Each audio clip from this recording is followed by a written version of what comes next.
Broadcasting across California, you're watching The Issue Is. And welcome to a very special edition of The Issue Is. I'm Elex Michaelson, and with us here on set during Super Bowl week is a guy who has broadcast 7 Super Bowls. Is that the number?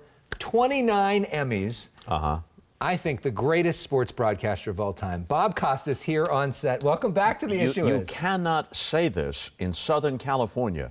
The longtime base of operations of Vin Scully. Well, yeah. The best anyone else can do is take the silver. Okay, that's fair. You know? I think of Vin just as in terms of baseball, although he did it all. He did a lot of things. He did it all. I think you more overall. And we hope that Al Michaels is watching. Okay,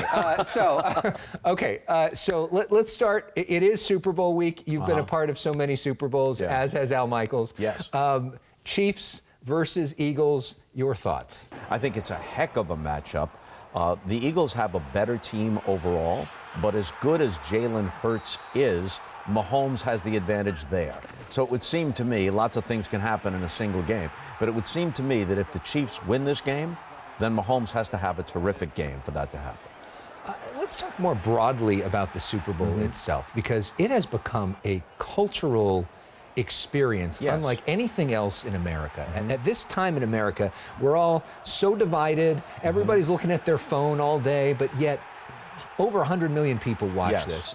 What do you think that other sports can learn from what the NFL has done right in terms of building a massive live audience? Actually, very little, because the nature of football and the way it's scheduled is to their enormous advantage. Your team plays once a week, generally on a weekend, generally during a time of the year when people are at home in much of the country where the weather isn't all that good. And most important, as you build toward the postseason, every playoff game in the NFL is the equivalent of a 7th game in baseball, basketball, or hockey. Football televises very well, if you can put the essential brutality of the game aside. And I think many people who cover it, many people who watch it, make some kind of deal in their own mind with it.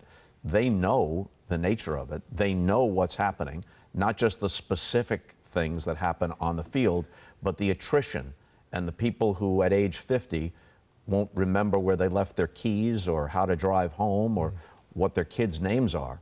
And that's not an exaggeration. Even the NFL now itself acknowledges that between 25 and 30% of those who play football for any period of time will have some sort of neurological or mental acuity difficulties down the road. Are you watching football now that you don't have to watch it for a living? Does that bother you? Do you think about that? Oh, it bothers me, and I made that clear. My ambivalence about it is why I'm no longer doing it. Now, I absolutely recognize the drama, the excitement, the strategy, the shared experience, the appeal of it. And many of the finest people I've met in sports have been football people, coaches, front office people, players. Will I watch the Super Bowl? Do I watch the playoff games? Yes. But this is an honest answer to your question. If you asked me most Mondays or Thursdays, who's playing tonight, I wouldn't know. Meanwhile, a historic week in basketball, another sport that you covered closely for so many years. And which I still love. LeBron James becoming the all-time leading scorer in NBA history. Can you put that in some historical context? What does that record mean? Well, it means a hell of a lot, especially because of the guy who held it, Kareem Abdul-Jabbar, who's one of the greatest players in history, almost by definition. You hold a record like that, you have to be among the greatest players in history. Is it another feather in LeBron's cap? It most certainly is. But by way of comparison, LeBron has won 1 season scoring title. Kareem won a handful. Michael Jordan won 10. It's so difficult to compare across eras. Right. When Michael Jordan played, and the reason we're talking about this is that it's come down to Jordan and LeBron in the argument. Does LeBron breaking this record change your view at all about about Michael Jordan being the greatest ever? No, I think it's another notch on the resume for LeBron, and he was already on the very short list of the greatest players who ever played in any era. I've always said this, though, And this has nothing to do with a statistical comparison. If we're just talking about basketball in a vacuum, you've got a LeBron Jordan argument, and cases can be made for either. But if you're talking about the overall impact through no fault of LeBron's, that's Jordan in a runaway. Michael Jordan's impact on the game and on its popularity has something to do not only with his excellence, but his presence. He was an incredibly pleasing and compelling player to watch. Not that LeBron isn't, but there are degrees of things. And Jordan was at the highest level, occupied by only a very few in the history of sports, any sport. And I've taken to saying it this way. No little old lady in Omaha ever said, I'm sorry, Mildred, I can't play bridge with you tonight because I have to watch LeBron. A million little old ladies in Omaha said that about Michael Jordan, even though they didn't know, a three-pointer from a pick and roll. And of course, there were so many fewer channels. There wasn't this. That's right. And all the other distractions that come with it as well. But one thing LeBron has done, I think that he deserves credit for, in a way that I think Michael Jordan never really did and never really cared to do, was his cultural impact in terms of helping the community. Yes. The ways he's invested in a local school in Ohio, the way that he's prioritized being a father in a very public way. Yes. The way that he's become a political activist and really advocated for the African American community. Can you talk about the comparison there and what that means for LeBron's legacy? Yeah, Michael, in fairness to him, in the aftermath of George Floyd and the Black Lives Matter movement, pledged $100 million. But obviously, LeBron has been more outspoken. I think in his outspokenness, his intentions are uniformly good. But sometimes, no matter how much you respect and admire someone, you're allowed to disagree with them. And I think that some of the things LeBron has said or tweeted have been ill-considered or disproportionate. That doesn't mean that I disagree with the sentiment that motivated it, but sometimes I think he could be a little more precise about some of the things he says. And in the big picture, I admire him not just as a player, but as a person. I interviewed him 20 years ago on HBO. It was the first interview I think he had done on national television when he was just coming out of high school in Akron. He'd been drafted by the Cavaliers, but he hadn't played a game yet in the NBA. He's 18 years old, and I was deeply impressed by how mature he was, how level-headed he was. And one of my questions to him, which I thought was reasonable, was, how does it feel to know that if you're not a first-ranked Hall of Famer, an all-time great, not enough to become an all-star, if you're not a first-ranked Hall of Famer, a lot of people will say you were a bust. Well, it turned out that not only did he meet all those expectations, he exceeded them. And part of that is an expression of character, the way he's taken care of his body, the way he's lived his life. I think he is a genuinely good man, as well as a great basketball player, my occasional disagreements with his pronouncements notwithstanding. Yeah. Coming up, big changes are coming to the rules of baseball. Bob Costas breaks them down and more next. We are talking with Bob Costas, one of the great sports broadcasters of all time.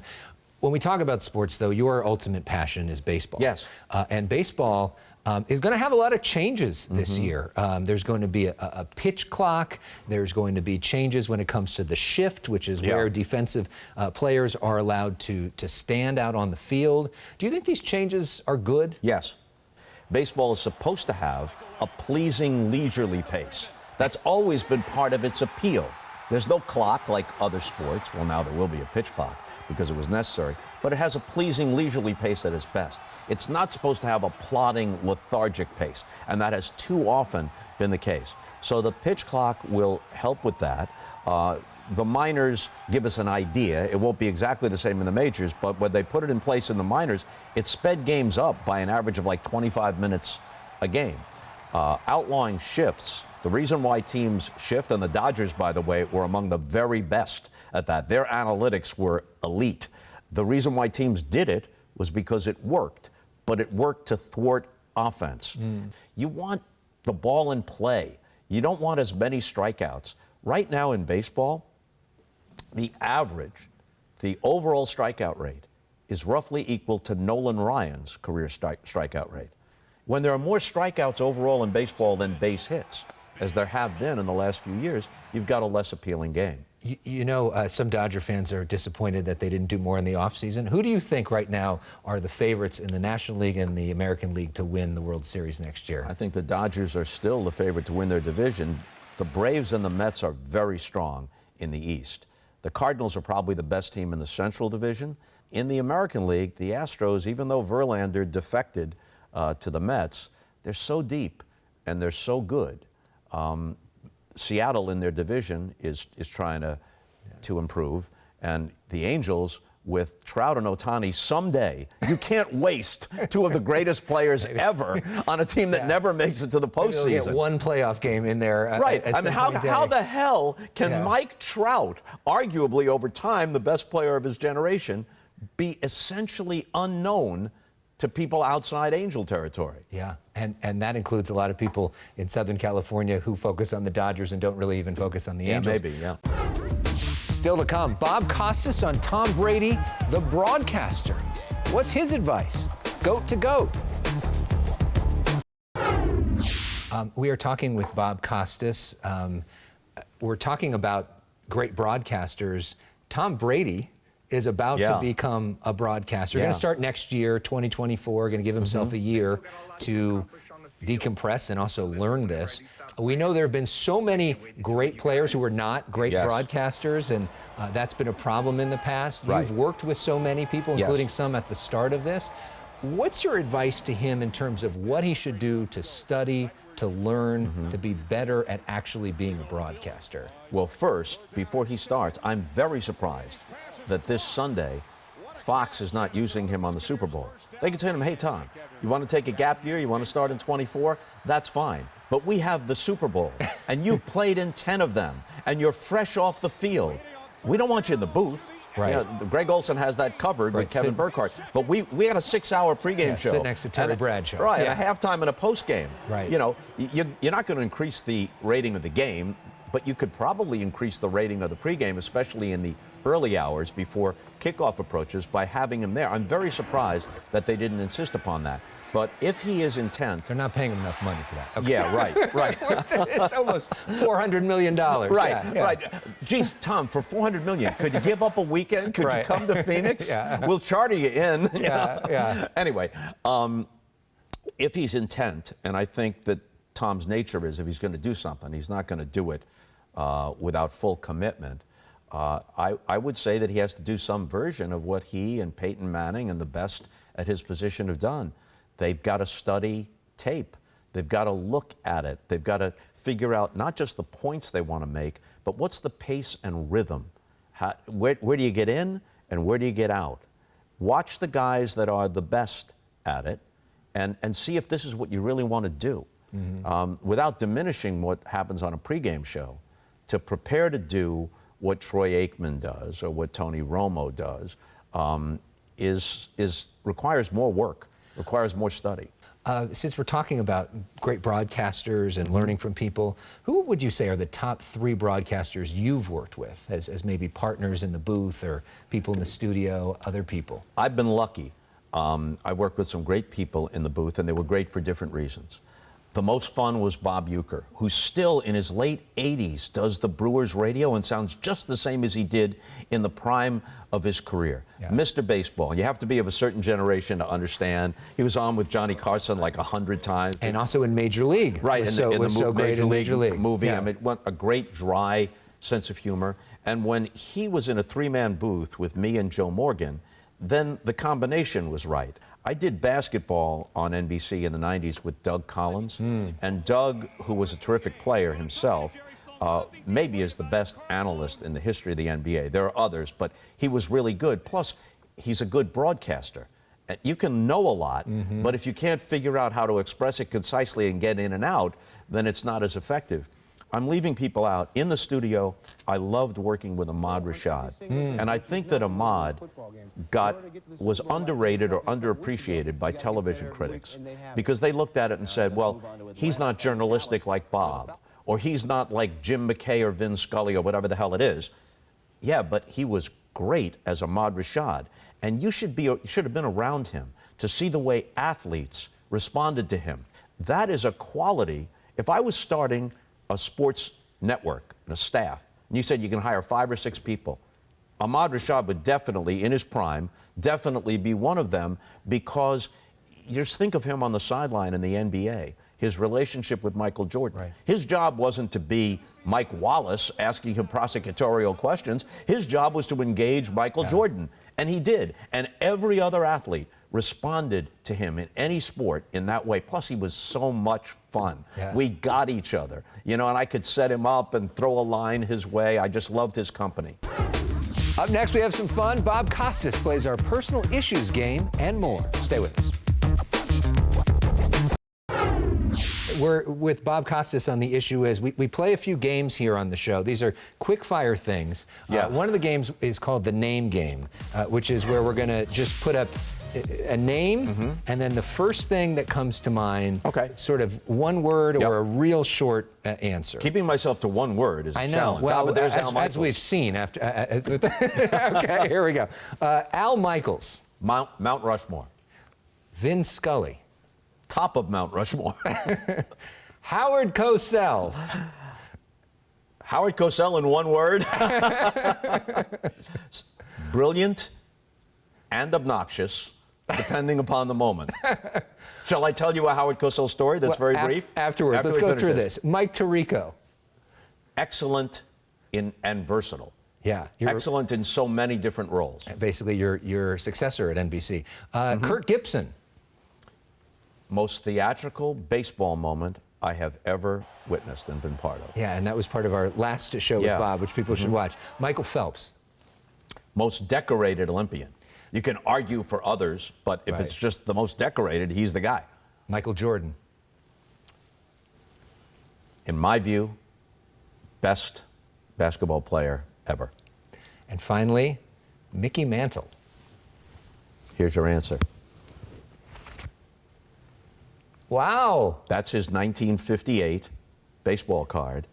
The first one I remember getting out of a pack of Topps bubblegum cards when I was 6 years old, growing up on Long Island, when Mickey Mantle was baseball. The Dodgers and Giants had left for the West Coast. The Mets didn't exist yet.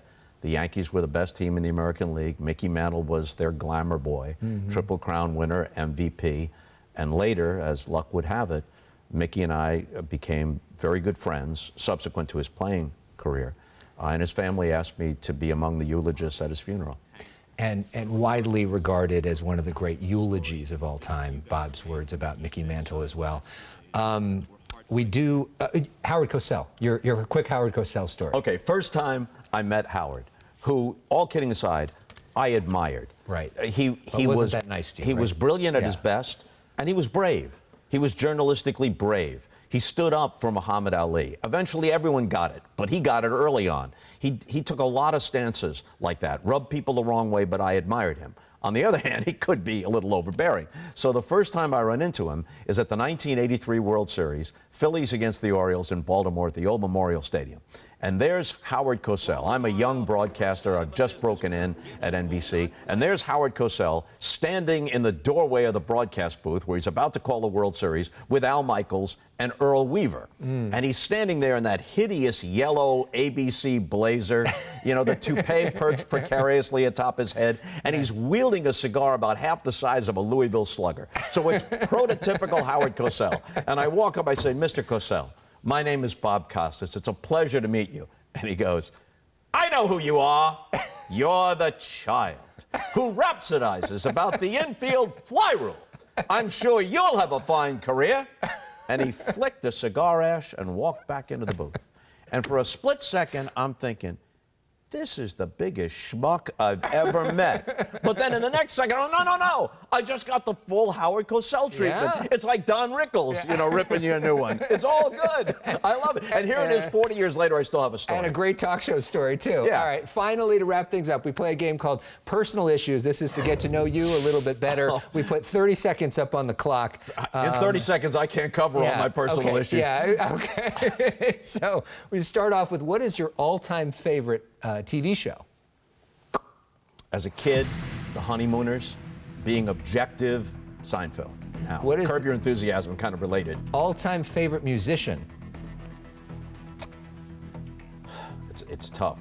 Springsteen, I guess. Love Springsteen. Who's your favorite sports team? You know, I don't have favorites now. As a national broadcaster, I'm as objective as I can be, but I was a Yankee fan growing up. Do you have one favorite athlete? Mickey Mantle.